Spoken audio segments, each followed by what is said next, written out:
Redis is famous for key-based lookups, but what if you need to query by any field, filter ranges, or aggregate results?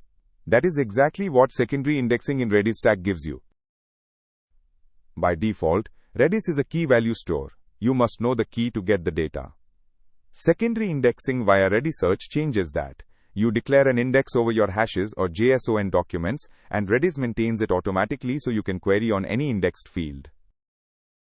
When you call FT.CREATE, RediSearch scans existing matching keys and builds an inverted index in memory.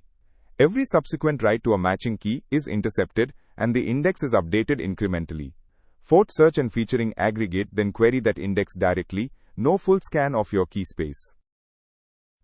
First, FT.CREATE declares the index, naming the key prefix, and each field's type. Then ordinary headset writes, populate the data.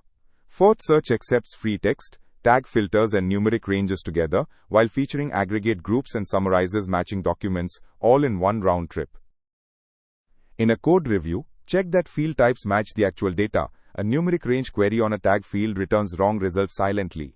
Also flag any use of keys in a hot path. Even with an index available, some engineers fall back to keys, then filter an application code, which blocks the server.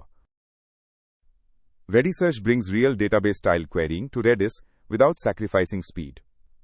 Define your index carefully, match types to your data, and use FT.AGGREGATE to keep heavy computation inside Redis rather than in your application.